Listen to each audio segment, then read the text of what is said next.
This is Perspectives, a bi-weekly investment podcast brought to you by Escala Partners. In a world cluttered with information, Perspectives cuts through the noise to bring you insights and commentary on global financial markets, economics, and geopolitical news and events.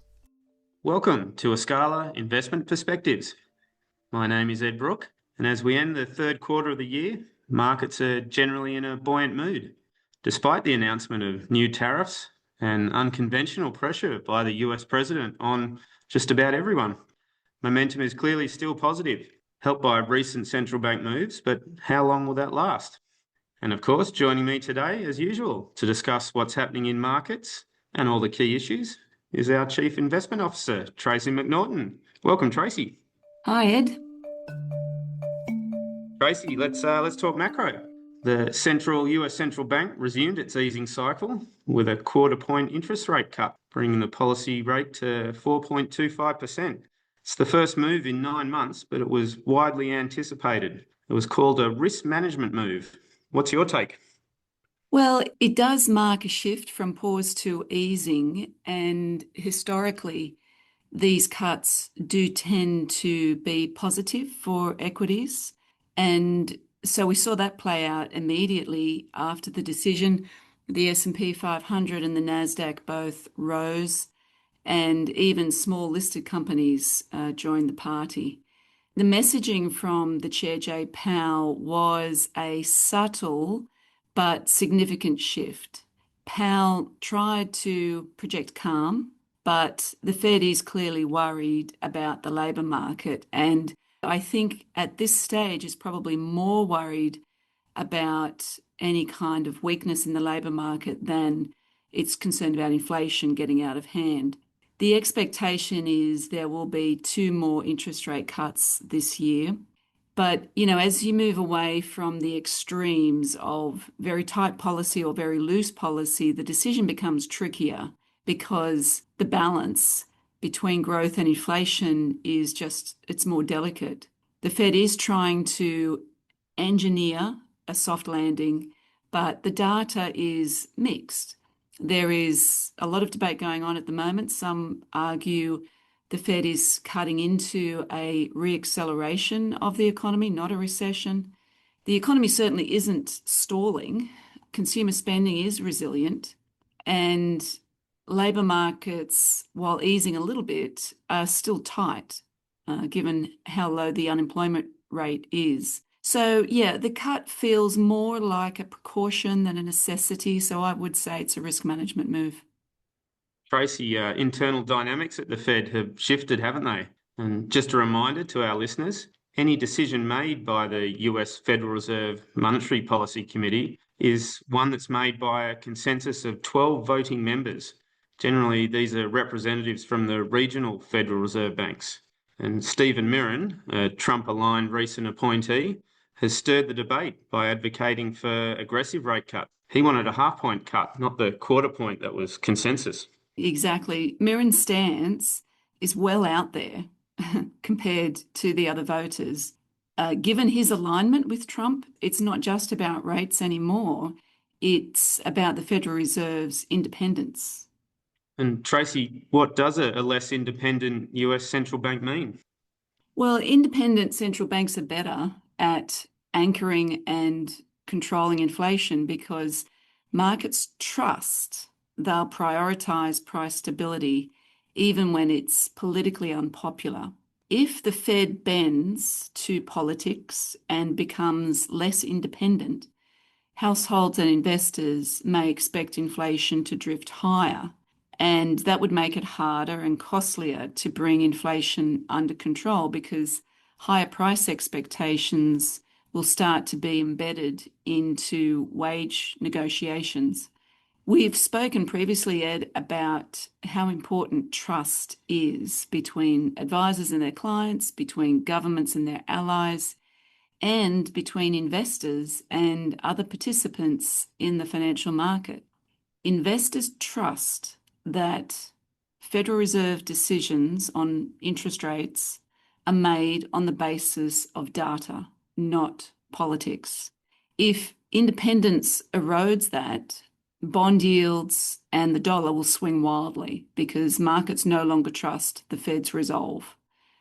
Credibility is fragile. Once investors believe the Fed won't act decisively on inflation, borrowing costs can rise sharply across the economy. The Fed is the world's most important central bank. That's why we spend so much time on this podcast talking about them. If its independence is compromised, other countries may lose confidence in the dollar as a stable reserve currency, and that could encourage diversification into gold, commodities, or alternative currencies, ultimately raising US funding costs over time. And this may be one reason why we are seeing such a strong demand for gold right now. It's an alternative to the US dollar in a world where trust is declining. Of course, we've seen this challenge to central bank independence before, haven't we? President Nixon pressured Fed Chair Arthur Burns to keep interest rates low ahead of the 1972 election. Exactly right. And look what happened then. The Fed held rates down despite rising inflation.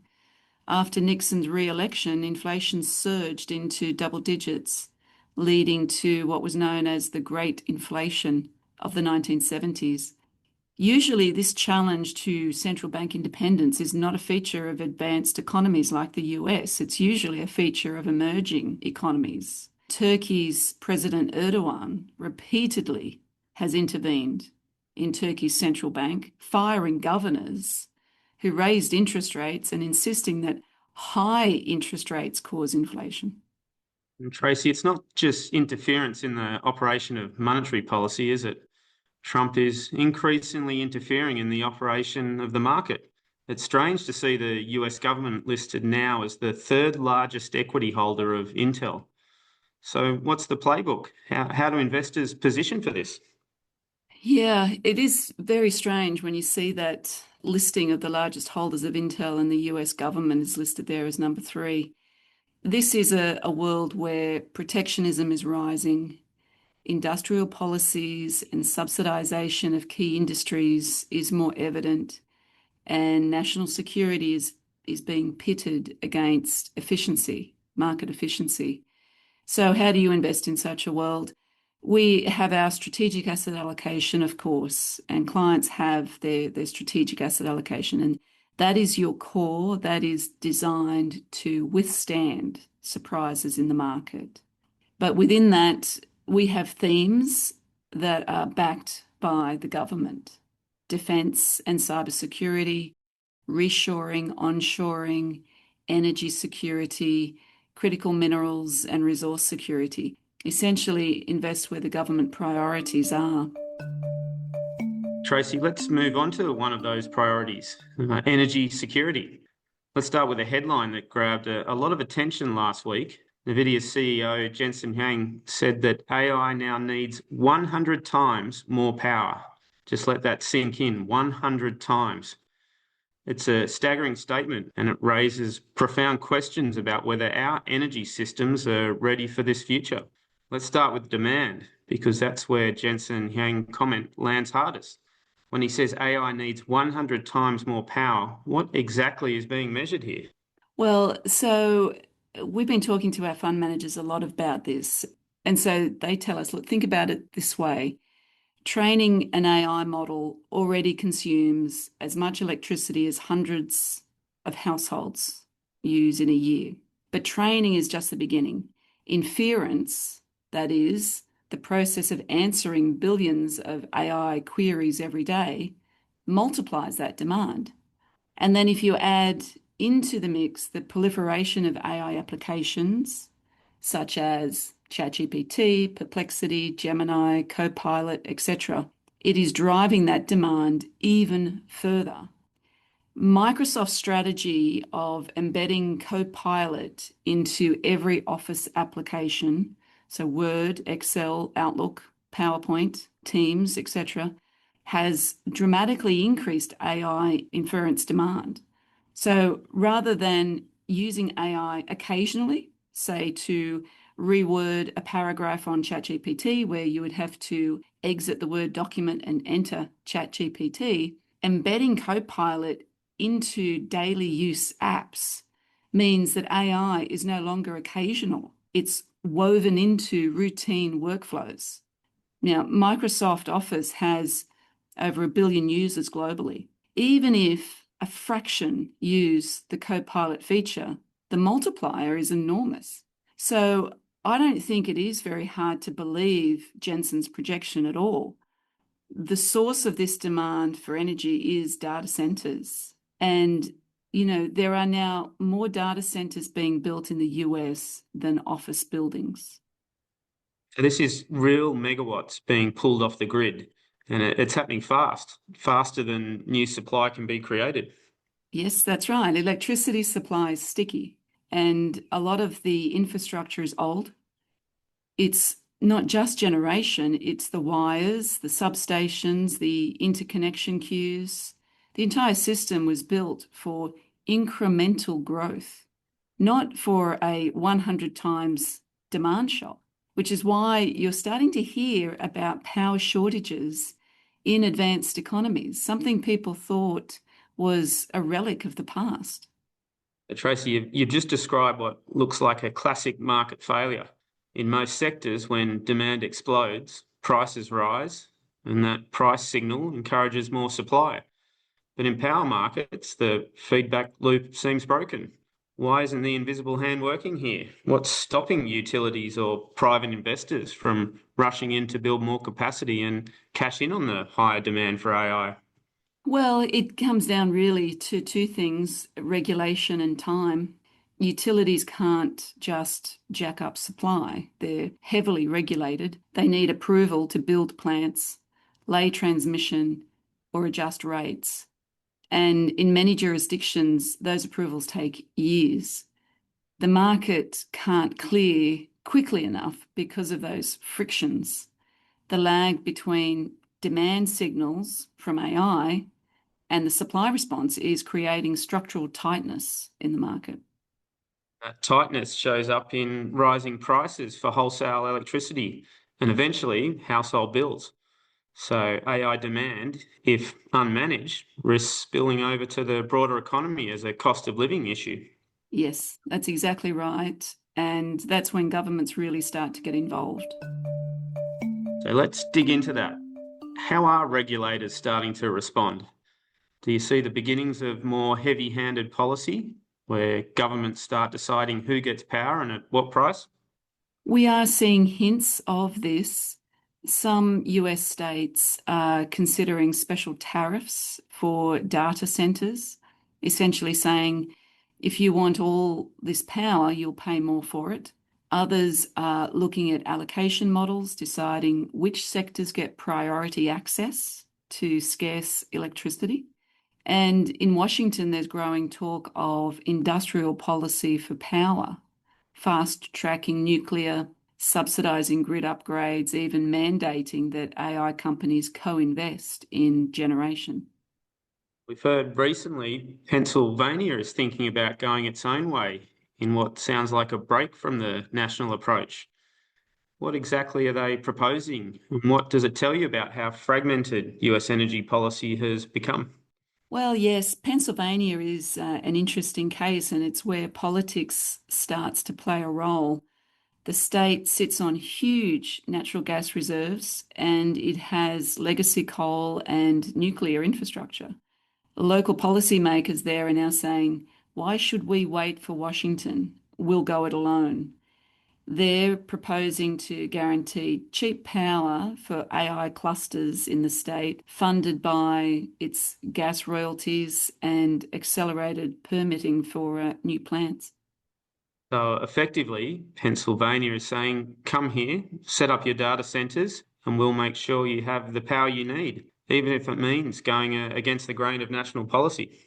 Yes, that's exactly right. And they see it as a competitive advantage. Attract data centers means job creation. They capture tax revenue as a result. But of course, there is a risk here. If they subsidize too much, consumers might end up paying higher bills. And if AI demand falters, they could be left with data center ghost towns. Tracy, when I listen to all this, what I hear is that electricity it's no longer just a background utility. It's becoming a strategic, like oil was in the 20th century. Are we moving into an era where countries and even states treat power as a weapon of economic advantage? Well, I think that's a really good way to put it. I mean, this is energy security, isn't it? Globally, we're moving from an era where electricity was treated as abundant and cheap to an era where it's scarce and it's strategic. AI has accelerated that shift, and the balance between supply and demand won't be solved quickly. It's a decade-long challenge. So for investors, for policymakers, and even for ordinary households, what does this mean? Well, for investors, utilities, natural gas, nuclear, grid infrastructure, they're all beneficiaries of this new scarcity. For policymakers, they will need to rethink permitting and planning rules to accelerate supply. And for households, expect higher energy bills, at least in the near term, as AI competes with everyone else. Ultimately, it is yet another demand on the purse strings of government. So we should actually see government debt also increase. Tracey, this has been eye-opening. AI isn't just a technology story, it's an energy story and a policy story and maybe even a political story if states start to go their own way. Yeah, I think so. I think Jensen was right to call this 100 times problem. It highlights the real question. If infrastructure can't keep pace with technology, how should policymakers respond? This is the question. Do they constrain AI's access to power and risk falling behind global competitors? Or do they shield households with costly subsidies and tighter regulation of supply? Up to now, governments have been able to avoid making that choice, but that moment is arriving fairly quickly. Well, we'll be following it closely. Tracey, thank you as always for those insights.